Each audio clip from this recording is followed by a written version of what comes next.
White supremacists in Mississippi reacted to black activism at the local level, but also at the state level.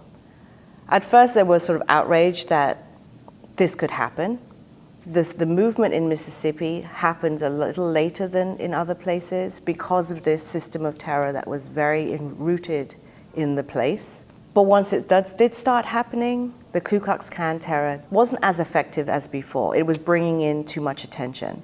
So as a direct result of Brown, in 1954, the White Citizens Councils were established in Indianola, Mississippi, to gather the resources of city fathers, which will include bankers, judges, lawyers, the mayor's office, the police chiefs of different locations, and use economic intimidation as a way to police movement activity. And it sought to separate itself from the vigilante violence of the Klan. Of course, the Klan being a covert, secretive society, we don't know if the membership was separate, but we do know that the White Citizens Council didn't set out to be a secret society, and they just basically used the power they had to force people to do what they wanted them to do by withdrawing loans, calling in mortgages, and any kind of debt, firing people from their jobs, throwing people off the farms, off the plantations. And it was very effective in many ways. The White Citizens Council starts in Mississippi and spreads across the South.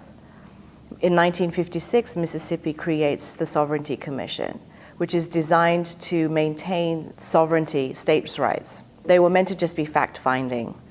What we now know is that they took copious notes and basically spied on civil rights organizers, local people in particular. They also talked to White Citizens Councils, and there are records of investigators who were ex-FBI agents, ex-police chiefs, public officials who become Sovereignty Commission investigators and travel across the state, talking to towns, the white resistance in towns, sharing notes, passing information from one to the other.